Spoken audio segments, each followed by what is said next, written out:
जिनके पैरों में छम छम घुंघरू बजा करती है, जिनके अधरों पर बांसुरी हुआ करती है, जिनके जीवन में उमंग और नृत्य हुआ करता है।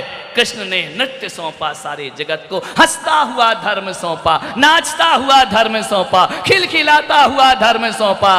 राम की मर्यादाओं से धर्म नीरस हुआ, कृष्ण ने रस भर दिया उसमें। लेकिन एक बात याद है कि ज्यादा नाचना भी बड़ा दुखदाई हो जाता है। कितनी देर नाचोगे? 10 मिनट, 15 मिनट, 20 मिनट? कितना आनंद भरोगे? कितना नृत्य रखोगे जीवन में? जब आदमी नचते नचते थक जाता है, फिर क्या चाहता है? बोलो, विश्राम चाहता है ना, फिर वह मौन चाहता है ना। तो बड़ी मजे की बात, प्रकृति का संतुलन देखो। मर्यादा भरने के लिए राम आए, नृत्य भरने के लिए कृष्ण आए, और जब नाच नाच कर दुनिया थक गई तो समाधि देने के लिए महावीर का जन्म हुआ करता है इस धरती पर। वह कहते हैं मौन में रहो, विश्राम में रहो, शांति में रहो, समता में रहो।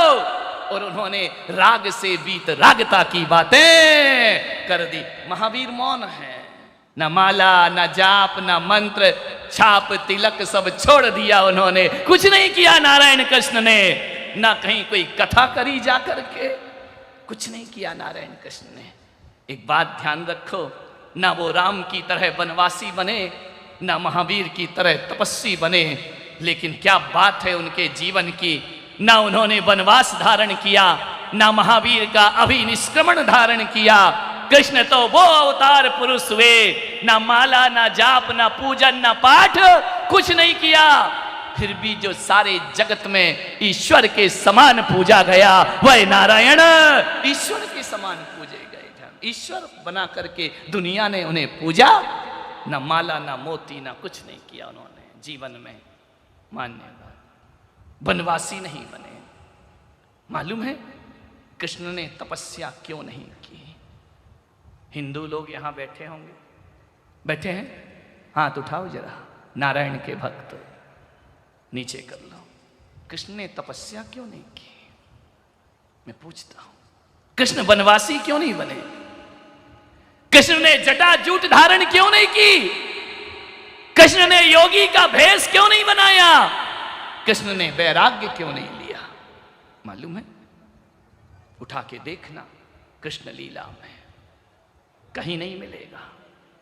जब मैंने सोचा कि कृष्ण ने तपस्या क्यों नहीं की, और जब मैंने कृष्ण के जीवन के अंदर झांक कर देखा, तो मैं कह सकता हूं कि कृष्ण तो तपस्या अपने जन्म से साथ लेकर के आए थे। पग पग पर उनकी तपस्याएं थीं, और कृष्ण ने जो तपस्या की है ना, वो तपस्या दुनिया में कोई नहीं कर पाया। ध्यान रखना, जिनके जन्म से ही तपस्या भाग्य में लिखा कर आए हो, पैदा होते ही जिन्हें 12 बजे रात को भागना पड़ा हो, कितनी बड़ी तपस्या है। जन्म लेते ही माँ बाप से दूर हो गए, ये कितनी बड़ी तपस्या है। गोकुल में जाकर के पले, राजवंश में पैदा होने वाला नंद बाबा के यहाँ अपना बचपन गुजारा करते हैं। कैसी तपस्या नारायण कृष्ण की, छोटी सी उम्र में जिन्हें पूतना जैसी मारने के लिए आती हैं, उनका भी वध करने की ताकत नारायण श्री कृष्ण दिखा करते हैं। पग पग पर मृत्यु है, क्षण क्षण पे मौत है, लेकिन कृष्ण ने ऐसी तपस्या की जो बड़े बड़े तपस्वी भी नहीं कर पाए, जिन्होंने सब पाया सब छोड़ा। अरे इससे बड़ी तपस्या क्या होगी? जेल में पैदा होना, महल में जीवन जीना, और जंगल से देवलोक होना, इससे बड़ी तपस्या दुनिया में।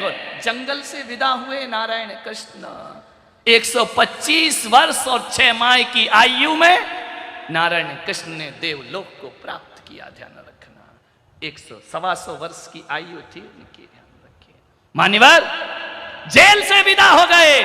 और वही मैं आपसे कह रहा हूं कि जब भी मृत्यु का क्षण आए ना, तो भोग की सैया में मत मरना।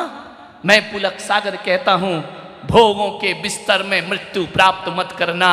जब भी मृत्यु के क्षण आए तो भोग के बिस्तर नहीं, समाधि के संस्तर हमारे पास होना चाहिए। महावीर की तरह दुनिया से विदा होना चाहिए। कृष्ण जब गए जंगल से विदा हुए, तीर मार दिया उनके पैर में, देवलोक को प्राप्त हो जाया करते हैं।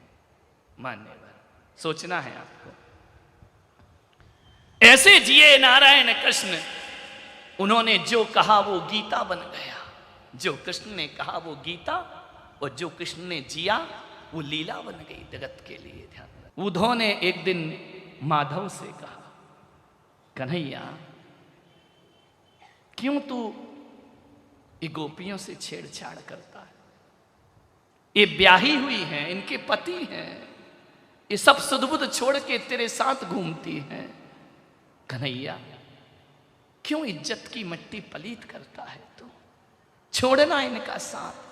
क्यों होली पे रंग भर भर के पिचकारी मारता है? कान्हा अब तू बड़ा हो गया, जवान हो गया, अब ये सब छोड़, क्यों इनसे रास रचाता है? अब तेरी पत्नी है, रुक्मणी है, सत्यभामा है, जामवंती है, 16,000 रानियां हैं, क्यों तू बार बार गोकुल में आकर इन अहीर की छोरियों के साथ रास रचता है? उद्धो, तू भी पूरा उद्धो है, तू नहीं समझता है, तू नहीं जानता ये क्या है मेरे लिए। बोले क्या है? बोले तुझे जानना है कि गोपियां क्या है? बोले हाँ जानना है। तो बोले एक काम कर, आज मैं लेट जाता हूं पेट में दर्द का बहाना करके, इतना तड़पूंगा, इतना तड़पूंगा, फिर तुझे पता लगेगा कि गोपियां क्या हैं और पटरानियां क्या होती हैं। बोले ठीक है। छल तो आता ही था कन्हैया को। मालूम है, जो दूसरों के साथ छल करता है उसे छली कहते हैं, और जो छल को भी छल लेता है वो छलिया कहलाया करता है। ध्यान रखना, कृष्ण छल नहीं करते थे, दूसरों के छल को जो छल लिया करते थे वो छलिया नारायण कृष्ण थे। बोले जाओ बताना सबको। पूरे मथुरा में खबर फैल गई, द्वारिका में खबर फैल गई, कृष्ण बहुत तकलीफ में है, पेट में दर्द हो रहा है, तड़प रहे हैं। दौड़ा दौड़ा उद्धव गया रुक्मणी के महल में। महारानी क्या हुआ? नारायण कृष्ण को बड़ी वेदना है। दौड़ी दौड़ी महल से आई। पागल तू क्या कर रहा है? जा वैद्य को बुला करके ला। बोले वैद्य भी ठीक नहीं कर सकते हैं। कैसे ठीक होगा? बोले एक टोटका करना पड़ेगा। बोले क्या? नारायण कृष्ण ने कहा है मेरी पीड़ा का शमन तभी होगा जब कोई नारी अपने पैर की धूल यमुना के जल में घोलकर मुझे पिलाएगी तो मेरी पेट की पीड़ा हरण हो जाएगी। पागल है क्या तू? कोई नारी अपने पति को पैरों की धूल घोल के पिलाती? उद्धो तेरा दिमाग खराब है क्या? बोले नारायण ने यही कहा है, लेकिन एक बात और है, नारायण ने एक शर्त और बताई है कि जो भी पैरों की धूल पिलाएगी उसे नरक जाना पड़ेगा। अरे रुक्मणी ने कहा एक तो धूल पिलाऊं और नरक जाऊं।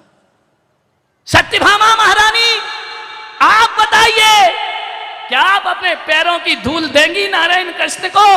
सत्यभामा ने कहा कि उद्धो तेरी जुबान खिंचवा ली जाएगी, मेरे द्वारकाधीश को पैरों की धूल पिलाऊंगी। जामवंती तुम बताओ महारानी, क्या अपने पैरों की धूल दे सकती हो? उद्धो तेरा दिमाग भी उद्धो है ना? पैरों की धूल मेरे भरतार को, मेरे सिरताज को, मेरे द्वारिकाधीश को कभी नहीं हो सकता है। तो कृष्ण और तड़पने लगे कि अब तो मेरी वेदना का अंत नहीं होगा। पूरे द्वारिका में पूछ लिया, कोई भी धूल पिलाने को धूल पिलाओ तो पिलाओ, शर्त क्या है? नरक जाओ। वाह, आकाश से गिरे खजूर पे लटको। बोले ये तो नहीं हो सकता है। कृष्ण ने कहा तब तो इस दर्द से मेरी मौत हो जाएगी। जा उद्धो, गोकुल जा, वृंदावन जा, वहां शायद कोई मेरा इलाज कर दे। गए गोपियों के पास, गोपियों से कहा, गोपियों ने पूछा उद्धो मेरे कन्हैया कैसे हैं, मेरे कृष्ण कैसे हैं? बहुत कष्ट में हैं। गोपियों के हाथ में जो मटकी थी वह गिर गई। कृष्ण कष्ट में है, नारायण पीड़ा में है। क्या हुआ? उदर वेदना, बड़ा कष्ट हो रहा है उन्हें। पागल तो तू यहां क्या कर रहा है? बोले एक टोना एक टोटका उन्हें करना है, यदि उनकी व्याधि को हरना है। बोले क्या? बोले जो अपने पैरों की धूल यमुना के जल में घोल कर पिलाएगी, कृष्ण की पीड़ा का अंत हो जाएगा। बोले पागल, तू इतनी देर से क्यों नहीं बोला तूने? बोले एक बात मालूम है गोपियों, जिसकी धूल पिएंगे उसे नरक जाना पड़ेगा। गोपियों ने कहा पागल, मेरे कन्हैया की यदि पीड़ा का अंत होता है तो एक बार नहीं 100 बार नरक जाने को हम तैयार हैं। 100 बार नरक की यातनाएं सह लेंगे, लेकिन मेरे कान्हा की वेदना, हम कान्हा का कष्ट नहीं देख पाएंगे। जा उधो तू जल्दी जा, और जाकर के कन्हैया को हमारे पैरों की धूल, हमारी नरक की चिंता मत कर, हम 100 बार नरक जाने को तैयार हैं। उधो पहुंचा गिलास भर पानी लेकर। कन्हैया ने कहा उधो आ गया समझ में, मैं गोपियों से इतना प्यार क्यों करता हूं, जो मेरे लिए नरक जाने को तैयार हैं, जो मेरे लिए कष्ट झेलने को तैयार हैं। उधो पत्नियों में वो बात नहीं होती जो भक्त और पुजारिनों में बात हुआ करती है। इसलिए मुझे गोपियों के साथ रहना अच्छा लगता है।